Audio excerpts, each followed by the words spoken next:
जय हिंद साथियों, स्वागत है आप सभी का टीडीएम क्लासेस पे। आज हम भारतीय संविधान एवं राज्य व्यवस्था का एक महत्वपूर्ण टॉपिक प्रस्तावना से संबंधित महत्वपूर्ण प्रश्न पर विस्तार से चर्चा करेंगे और प्रस्तावना से संबंधित जितने भी महत्वपूर्ण प्रश्न जो कि परीक्षाओं की दृष्टि से महत्वपूर्ण होंगे, सभी प्रश्नों को हल करने का प्रयास करेंगे और उनसे संबंधित जितने भी महत्वपूर्ण तथ्य बनेंगे उन सभी पर विस्तार से चर्चा करेंगे। चलिए शुरुआत करते हैं। आज का पहला प्रश्न आप लोगों के सामने है। अगर आप हमारे चैनल पर नए हैं तो चैनल को सब्सक्राइब कीजिए, वीडियो को अधिक से अधिक शेयर कर दीजिए ताकि अधिक से अधिक लोगों को इस सीरीज का लाभ मिल सके। क्लियर है? चलिए शुरुआत करते हैं। पहला प्रश्न आप लोगों के सामने है। 26 जनवरी 1950 को भारतीय गणतंत्र का संवैधानिक स्वरूप क्या था? देखिए क्या पूछा जा रहा है, सबसे पहले उसको अंडरलाइन कीजिए। 26 जनवरी 1950 को भारतीय गणतंत्र का संवैधानिक स्वरूप क्या था? पहले ऑप्शन को पढ़ते हैं, फिर उसमें से हम आंसर निकालने का प्रयास करेंगे। लोकतंत्रात्मक गणराज्य, दूसरा दिया है संपूर्ण प्रभुत्व संपन्न लोकतंत्रात्मक गणराज्य, संपूर्ण प्रभुत्व संपन्न पंथ निरपेक्ष लोकतंत्रात्मक गणराज्य। डी ऑप्शन दिया जा चुका है, संपूर्ण प्रभुत्व संपन्न समाजवादी पंथ निरपेक्ष लोकतंत्रात्मक गणराज्य। देखिए सबसे पहले इसमें प्रस्तावना से संबंधित बातों का उल्लेख देखने को मिलता है। प्रस्तावना की अगर मैं बात करूं तो सबसे पहले 13 दिसंबर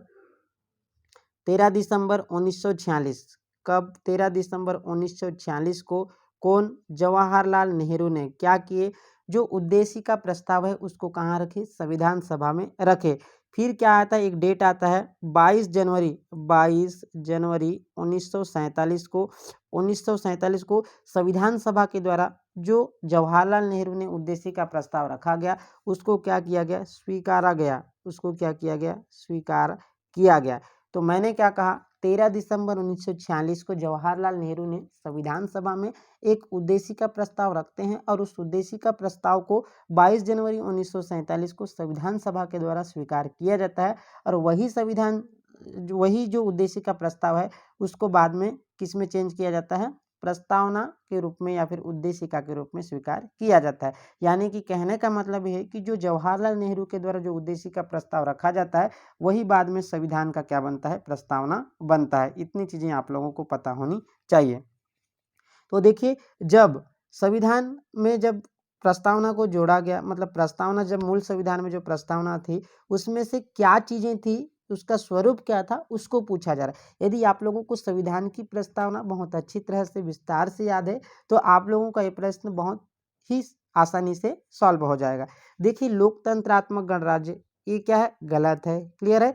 दूसरी चीजें, मतलब संविधान की प्रस्तावना में क्या लिखा हुआ है। अगर आप संविधान की प्रस्तावना को बोलेंगे कि हम भारत के लोग भारत को एक संपूर्ण प्रभुत्व संपन्न समाजवादी पंथ निरपेक्ष लोकतंत्रात्मक गणराज्य। लेकिन देखिए जब जो संविधान में जो पहली बार संशोधन हुआ है, कब हुआ है, 42वां संविधान संशोधन। कब हुआ है 42वां संविधान संशोधन? कब हुआ है इसको थोड़ा सा मैं बता देता हूँ। 42वां संविधान संशोधन कब होता है, 1976 को होता है। कब होता है, 1976 को होता है। इसके तहत संविधान की प्रस्तावना में 3 शब्द जोड़े गए। कौन कौन से जोड़े गए, समाजवादी, पहला कौन सा शब्द जोड़ा गया, समाजवादी। दूसरा जोड़ा गया पंथ निरपेक्ष, पंथ निरपेक्ष। उसके बाद तीसरा शब्द जोड़ा गया वो कौन सा था, अखंडता। ये चीजें आप लोगों को पता होनी चाहिए। क्लियर है? कौन कौन से शब्दों को जोड़ा गया, 42वां संविधान संशोधन 1976 के द्वारा संविधान की प्रस्तावना में 3 शब्द को जोड़ा गया। पहला समाजवादी, पंथनिरपेक्ष, अखंडता। अब देखिए आप लोगों को इतना समझ में आ गया होगा कि जो मूल संविधान की जो प्रस्तावना है उसमें 3 शब्द नहीं थे। क्लियर है? और अब कब की बात बता रहा हूं मैं, 1976 में जोड़ा गया है 3 शब्द। अब यहाँ पूछा क्या जा रहा है, 26 जनवरी 1950, यानी कि उससे पहले की बात पूछा जा रहा है। तो उसका स्वरूप क्या था, मतलब ये 3 शब्द जिसमें भी नहीं होंगे वो आंसर हमारा क्या हो जाएगा, राइट हो जाएगा। इतनी चीजें आप लोगों को पता होनी चाहिए। तो देखिए लोकतंत्रात्मक गणराज्य, ये तो पहले ही गलत हो रहा है। ये क्या हो रहा है, पहले ही गलत लग रहा है मेरे को। क्लियर है? दूसरा संपूर्ण प्रभुत्व संपन्न लोकतंत्रात्मक गणराज्य। उसके बाद तीसरा ऑप्शन दिया है संपूर्ण प्रभुत्व संपन्न पंथ निरपेक्ष। देखो पंथ निरपेक्ष तो बाद में जोड़ा गया, जो जो पंथ निरपेक्ष शब्द है ये सब क्या हो जाएगा, गलत हो जाएगा। तो हमारा आंसर क्या है, मूल स्वरूप पूछा जा रहा है, इसलिए हमारा आंसर होगा ऑप्शन नंबर बी, संपूर्ण प्रभुत्व संपन्न लोकतंत्रात्मक गणराज्य। क्लियर है, तो ऑप्शन नंबर बी क्या हो जाएगा, हमारा सही आंसर हो जाएगा। क्लियर है, ये तो था साथियों पहले प्रश्न का आंसर, संपूर्ण प्रभुत्व संपन्न लोकतंत्रात्मक गणराज्य। चलिए दूसरे प्रश्न की ओर आगे बढ़ते हैं। दूसरा प्रश्न आप लोगों के सामने है, प्रस्तावना संविधान का भाग है। सबसे पहले इसको अंडरलाइन कीजिए, प्रस्तावना संविधान का भाग है। प्रस्तावना क्या है, संविधान का भाग है। प्रेक्षण उच्चतम न्यायालय द्वारा निम्नलिखित में से कौन से प्रकरण में अभी निर्धारित किया गया, मतलब हाई कोर्ट के द्वारा, सुप्रीम कोर्ट के द्वारा कौन से प्रकरण के द्वारा क्या किया गया, निर्धारित किया गया। देखिए मैं जब आपको संविधान की प्रस्तावना बता रहा था तो उसमें 2-3 वाद बताया था। पहला बताया था मैं बेरूबारी वाद। पहला कौन सा वाद बताया था, बेरूबारी वाद। बेरूबारी वाद बताया था, वो कब आता है, 1960 में आता है। कब आता है, 1960 में आता है। कौन सा, बेरूबारी वाद। देखिए 1960 में बेरूबारी वाद आता है और इसके तहत सुप्रीम कोर्ट में जब बेरूबारी वाद के लिए क्या है, सुप्रीम कोर्ट का निर्णय आता है। किसका निर्णय आएगा, सुप्रीम कोर्ट का निर्णय आता है। सुप्रीम कोर्ट का जब निर्णय आता है तो सुप्रीम कोर्ट इसमें निर्णय देता है कि संविधान की जो प्रस्तावना है, सुप्रीम कोर्ट का क्या निर्णय आता है, प्रस्तावना संविधान का भाग नहीं है। प्रस्तावना संविधान का भाग नहीं है, ये किसका निर्णय आता है, सुप्रीम कोर्ट का निर्णय आता है। और सुप्रीम कोर्ट ये भी कहता है कि प्रस्तावना जो है संविधान का भाग नहीं है और इसमें जो है संशोधन नहीं किया जा सकता। ये बेरूबारी वाद पे सुप्रीम कोर्ट का डिसीजन आता है। क्लियर है, उसके बाद जब इसको क्या किया जाता है, ठीक इसके 13 साल बाद, ठीक जस्ट इसके 13 साल बाद क्या किया जाता है, इसको सुप्रीम कोर्ट में चुनौती दी जाती है। सुप्रीम कोर्ट में इसको चुनौती दी जाती है। फिर आता है केशवानंद भारती बनाम केरल राज्य। केशवानंद भारती बनाम केरल राज्य ये कब आता है, 1973 में आता है, सभी को पता होगा। अब केशवानंद भारती बनाम केरल राज्य, कौन से राज्य का मामला है, केरल राज्य। ये कौन से राज्य का मामला है, केरल राज्य का। इसमें सुप्रीम कोर्ट का डिसीजन आता है और सभी जानते हैं कि इसका डिसीजन कब आता है, 24 अप्रैल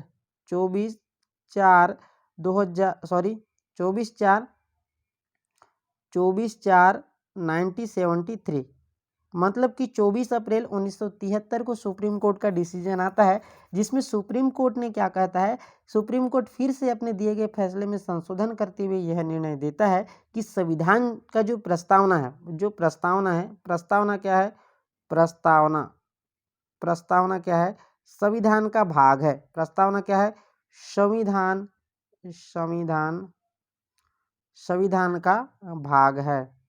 का भाग है और संविधान के अन्य भागों की तरह ही प्रस्तावना भी संशोधन किया जा सकता है। इस प्रकार का सुप्रीम कोर्ट का डिसीजन आता है प्रस्तावना को लेकर। तो देखिए बेरूबारी वाद 1960 में आता है, जिसमें सुप्रीम कोर्ट बोलता है कि प्रस्तावना संविधान का भाग नहीं है। उसके ठीक 13 साल बाद केशवानंद भारती बनाम केरल राज्य का मामला आता है सुप्रीम कोर्ट में, जिसमें सुप्रीम कोर्ट निर्णय देता है, सुप्रीम कोर्ट का डिसीजन आता है 24 अप्रैल 1973 को। फिर सुप्रीम कोर्ट इसमें कहता है कि संविधान की जो प्रस्तावना है संविधान का भाग है और संविधान के अन्य भागों की तरह ही इसमें भी क्या किया जा सकता है, संशोधन किया जा सकता है। इस प्रकार सुप्रीम कोर्ट का डिसीजन आता है। तो इसमें प्रश्न हम लोगों को पूछा जा रहा है कि प्रस्तावना संविधान का भाग है, उच्चतम न्यायालय द्वारा निम्नलिखित में से कौन से प्रकरण में अभी निर्धारित किया गया। तो हमारा आंसर क्या हो जाएगा, आंसर हो जाएगा केशवानंद भारती बनाम केरल राज्य। ये तो था साथियों आपके दूसरे प्रश्न का आंसर। उम्मीद करता हूं कि दूसरे प्रश्न से जुड़ी हुई सारी जानकारी आप लोगों को मिल गई होगी और उससे संबंधित सारे फैक्ट आप लोगों को समझ में आ गए होंगे। चलिए तीसरे प्रश्न की ओर आगे बढ़ते हैं। तीसरा प्रश्न आप लोगों के सामने पंथ निरपेक्ष राज्य से तात्पर्य है। सबसे पहले इसको अंडरलाइन कर लेते हैं कि पंथ निरपेक्ष राज्य से क्या तात्पर्य है। हमको ये पूछा जा रहा है कि पंथ निरपेक्ष का मतलब एक्चुअली में होता क्या है। सबसे पहले पंथ निरपेक्ष के बारे में अगर मैं बात करूं तो पंथ निरपेक्ष से तात्पर्य होता है, पंथ निरपेक्ष का मतलब ये है कि राष्ट्र का कोई धर्म नहीं है, राष्ट्र का कोई धर्म नहीं है, राष्ट्र का कोई धर्म नहीं है और राष्ट्र के लिए जो है सभी धर्म समान है, और राष्ट्र जो है किसी एक विशेष धर्म को बढ़ावा नहीं देता, सभी धर्मों के प्रति उसकी नजरिया क्या है, समान है। क्लियर है। ये है पंथ निरपेक्ष से तात्पर्य। तो पहला दिया धर्म को प्रोत्साहित करना, धर्म को प्रोत्साहित करना जो है धर्मनिरपेक्ष का तात्पर्य नहीं है, बिल्कुल गलत है। धर्म को एकीकृत करना भी इसका अर्थ नहीं है। धर्म को हतोत्साहित तो बिल्कुल नहीं करेगा। धर्म के प्रति समरूप नजरिया मतलब समान नजरिया, यानी कि धर्म के प्रति समान नजरिया पंथ निरपेक्ष का क्या है, तात्पर्य है। क्लियर है। तो option number D is a correct answer, यानी कि तीसरे प्रश्न का आंसर कौन सा है, ऑप्शन डी। चलिए चौथे प्रश्न की ओर आगे बढ़ते हैं। चौथा प्रश्न आप लोगों के सामने है, निम्नलिखित में से, चौथा प्रश्न आप लोगों के सामने है, निम्नलिखित में से कौन सा शब्द, निम्नलिखित में से कौन सा शब्द 26 जनवरी 1950 को लागू भारतीय संविधान की प्रस्तावना में नहीं था। अब देखिए इसमें पूछा क्या जा रहा है, नहीं था पूछा जा रहा है, इसलिए हम नहीं वाले को क्या कर देते हैं, गोला लगा लेते हैं, ताकि हम लोगों को सॉल्व करने में जो है आसान हो जाए। क्लियर है। देखिए मैं जब आप लोगों को अभी बता रहा था, अभी जब मैं बता रहा था कि जब 26 जनवरी जब 1950 को जो क्या हुआ था, संविधान लागू हुआ था, और उसमें जो प्रस्तावना था उसमें जो है क्या है, उसमें जो जब देखो प्रस्तावना में एक ही बार संशोधन हुआ है, और वो 42वां संविधान संशोधन कब हुआ है, 1976 में हुआ है। और इसके तहत संविधान में 3 शब्द जोड़े गए, कौन कौन सा, समाजवादी, कौन सा, समाजवादी, समाजवादी, और दूसरा कौन सा, पंथ निरपेक्ष, निरपेक्ष, और तीसरा कौन सा है, तीसरा है आपका अखंडता, अखंडता। क्लियर है। तो 42वां संविधान संशोधन 1976 में प्रस्तावना में संशोधन होता है, और उसके तहत प्रस्तावना में 3 शब्द जोड़े जाते हैं। पहला शब्द है कौन सा, समाजवादी, दूसरा शब्द है पंथ निरपेक्ष, और तीसरा शब्द है अखंडता। क्लियर है। तो देखिए प्रश्न नहीं पूछा जा रहा है कि 26 जनवरी 1950 को लागू भारतीय संविधान की प्रस्तावना में सम्मिलित नहीं था या नहीं था। अब देखिए 1950 की बात पूछ रहा है, और ये 3 शब्द तो 1976 में जोड़े गए हैं, तो ये 3 शब्द जो भी होंगे वो जो है इसमें क्या है, लागू नहीं था। क्लियर है। तो पंथ निरपेक्ष भी नहीं लागू था, जो नहीं था उसको हम लोग क्या कर देते हैं, काट देते हैं। सबसे पहले ये नहीं था, दूसरा नहीं था, और कौन सा नहीं था, अखंडता नहीं था। मतलब पहला, दूसरा और चौथा जिस भी ऑप्शन में रहेगा वो आंसर हमारा सही होगा। पहला, दूसरा और चौथा हमको सी नंबर के ऑप्शन में देखने को मिल रहा है, तो हमारा आंसर कौन सा हो जाएगा, option number C is a correct answer. यानी कि जो 26 जनवरी 1950 को लागू भारतीय संविधान की प्रस्तावना में पंथ निरपेक्ष, समाजवाद और अखंडता जैसे शब्द सम्मिलित नहीं थे। क्लियर है। तो चलिए अगला प्रश्न, पांचवा प्रश्न आप लोगों के सामने है। पांचवा प्रश्न स्क्रीन पे है, संविधान की प्रस्तावना के संदर्भ में निम्न कथनों पर विचार कीजिए। अब देखिए प्रस्तावना, प्रस्तावना से प्रश्न पूछा जा रहा है, इसमें क्या करना है, हमको जो कथन दिया गया उस पर विचार करना है। पंडित नेहरू द्वारा संविधान सभा में प्रस्तुत प्रस्ताव अनंत गोत्वा उद्देश्य का बना, बिल्कुल सही है। पंडित जवाहरलाल नेहरू ने 13 दिसंबर 1946 को, कब, 13 दिसंबर 1946 को उद्देश्य का प्रस्ताव लाता है, और वो कब कब पारित होता है, 22 जनवरी 1947 को ये उद्देश्य का प्रस्ताव संविधान सभा द्वारा स्वीकार किया जाता है। वही आगे जाकर क्या बनता है, उद्देश्य का बनता है या फिर प्रस्ताव बनता है। इसका संशोधन नहीं किया जा सकता। उपर्युक्त में से सत्य कथन छांटिए। हमको छांटना क्या है, सत्य कथन, हमको छांटना है सत्य कथन।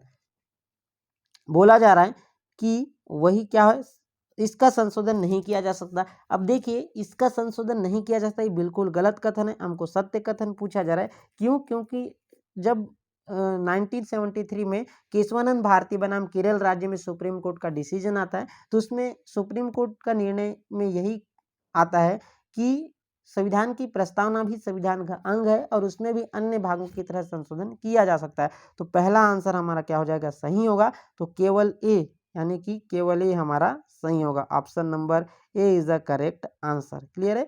तो चलिए अगले प्रश्न की ओर आगे बढ़ते हैं। अगला प्रश्न आप लोगों के सामने है, छठवां प्रश्न, निम्नलिखित में से कौन से संविधान संशोधन अधिनियम, अब देखिए इसमें संविधान संशोधन अधिनियम पूछा जा रहा है, संविधान संशोधन अधिनियम के द्वारा संविधान की प्रस्तावना में संशोधन किया गया। अभी मैं आप लोगों को बता रहा था कि संविधान की प्रस्तावना में एक ही बार संशोधन हुआ है और वो कब हुआ है? 42वां संविधान संशोधन कब होता है?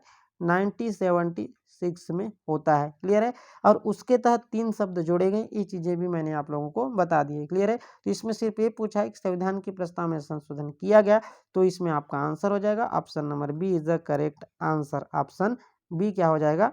इसका आंसर हो जाएगा, यानी कि 42 कॉन्स्टिट्यूशन अमेंडमेंट 1976। क्लियर है? चलिए अगला प्रश्न आप लोगों के सामने है। 7वां प्रश्न, भारतीय संविधान की प्रस्तावना में उल्लेखित हम भारत के लोग शब्द इंगित करता है। अब देखिए भारतीय संविधान की प्रस्तावना का पहला ही लाइन में लिखा हुआ है हम भारत के लोग। हम भारत के लोग का मतलब है इसका समस्त स्रोत क्या है? जनता है। मतलब इसका समस्त स्रोत किससे है? जनता से है। मतलब संविधान का स्रोत भी जनता है और भारत में जनता क्या है? सर्वोच्च है। क्लियर है? तो इसमें क्या हो जाएगा? देखिए भारत के संविधान का स्रोत जनता है, पहला दिया हुआ है। भारत के संविधान का स्रोत क्या है? जनता है। भारत के संविधान का स्रोत जनता है, बिल्कुल सही है। भारत में शासन सर्वोच्च है। भारत में शासन सर्वोच्च है। देखिए भारत में शासन सर्वोच्च नहीं है, ये बिल्कुल गलत कथन है। भारत में शासन सर्वोच्च नहीं है। तीसरा दिया गया है भारत के संविधान का स्रोत विभिन्न देशों का संविधान है, बिल्कुल गलत है। हम भारत के लोग शब्द से तात्पर्य में इसका गलत है। और हम भारत के लोग शब्द इंगित करते हैं भारत में जनता का सर्वोच्च स्रोत क्या है? भारत में जनता क्या है? सर्वोच्च है। यानी कि पहला और कौन सा? चौथा हमारा सही होगा। पहला और चौथा जिस भी ऑप्शन में रहेगा वो ऑप्शन हमारा सही होगा। क्लियर है? तो ऑप्शन नंबर सी में हमको देखने को मिल रहा है, तो option number C is the correct answer. Clear है? तो ये तो था 7वें प्रश्न का आंसर ऑप्शन सी। चलिए 8वां प्रश्न आप लोगों के सामने है। निम्नलिखित में से भारतीय संविधान की प्रस्तावना में संशोधन की शक्ति निहित है। देखिए सबसे पहले इसमें पूछा जा रहा है कि भारतीय संविधान की प्रस्तावना में संशोधन कौन कर सकता है? तो संशोधन कौन कर सकता है? भारतीय संविधान की प्रस्तावना में जो हमारा पार्लियामेंट है वो क्या कर सकता है? संविधान की प्रस्तावना में संशोधन कर सकता है। और पार्लियामेंट से संबंधित आर्टिकल पूछे तो आर्टिकल 70 में पार्लियामेंट से संबंधित बातों का उल्लेख देखने को मिलता है। तो इसका आंसर क्या हो जाएगा? Option number B is the correct answer, यानी कि संसद पार्लियामेंट संविधान की प्रस्तावना में संशोधन कर सकता है। क्लियर है? 9वां प्रश्न आप लोगों के सामने है। निम्नलिखित कथनों पर विचार कीजिए। पहला है निम्नलिखित संविधान सभा के सदस्य मोहनलाल सक्सेना। देखिए संविधान सभा के सदस्य मोहनलाल सक्सेना ने उद्देश्य का प्रस्ताव का उर्दू में अनुवाद किया, बिल्कुल सही है। जो संविधान सभा के सदस्य मोहनलाल सक्सेना है वो क्या करते हैं? संविधान की जो प्रस्तावना है उसको किस में? उर्दू में ट्रांसलेट करते हैं। दूसरा दिया हुआ है उद्देश्य प्रस्ताव में 26 नवंबर 1949 की तिथि का उल्लेख था। उपयुक्त कथनों में से सत्य कथन हमको क्या छांटना है? सत्य कथन छांटना है। उद्देश्य प्रस्ताव में 26 नवंबर 1949 की तिथि का उल्लेख था। देखिए उद्देश्य प्रस्ताव में 26 नवंबर 1949 की तिथि उल्लेख नहीं था, बल्कि किस में उल्लेख था? संविधान में जो है 26 नवंबर 1949 की तिथि का उल्लेख है। क्लियर है? तो हमारा क्या हो जाएगा? ऑप्शन ए, मतलब केवल एक जो है क्या हो जाएगा? सही हो जाएगा। Option number A is the correct answer. 10वां प्रश्न आप लोगों के सामने है। We the people of India पुस्तक के लेखक कौन है? देखो we the people of India आप जानते हैं कि हम भारत के लोग, इसका इंग्लिश ट्रांसलेट है हम भारत के लोग। देखिए इसी को कहते हैं we the people of India. पुस्तक के लेखक कौन है? We the people of India पुस्तक के लेखक है हमारे नानी पालकीवाला। कौन है? नानी पालकीवाला जो है we the people of India book के लेखक हैं। क्लियर है? ये चीजें भी आप लोगों को पता होनी चाहिए। 11वां प्रश्न आप लोगों के सामने है। भारत के संविधान की प्रस्तावना में स्वतंत्रता का सही क्रम क्या है? देखिए बहुत ही इंपॉर्टेंट प्रश्न है। संविधान में स्वतंत्रता का सही अनुक्रम क्या है? जब मैं आप लोगों को संविधान की प्रस्तावना पढ़ा रहा था तब उस समय आप लोगों को बोला था कि जब संविधान की प्रस्तावना में कितने प्रकार की स्वतंत्रता, सबसे पहले स्वतंत्रता की बात करें तो 5 प्रकार के स्वतंत्रता का उल्लेख है। पहला कौन कौन सा? विचार, पहला कौन सा है? विचार। दूसरा कौन सा है? अभिव्यक्ति। और तीसरा कौन सा है? विचार अभिव्यक्ति। तीसरा कौन सा है? विश्वास। और चौथा कौन सा है? धर्म। और 5वां कौन सा है? उपासना।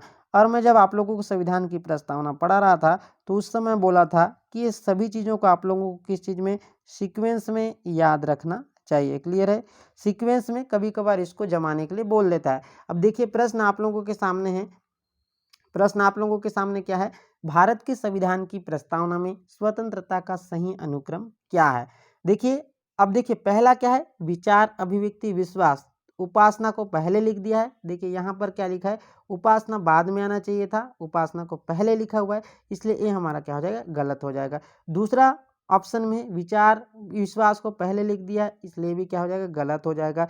तीसरा विचार, अभिव्यक्ति, विश्वास, धर्म और उपासना, ये हमारा ऑप्शन क्या हो जाएगा, सही हो जाएगा। कौन सा, option number C is the correct answer, क्योंकि इसमें सीक्वेंस सही है। क्लियर है?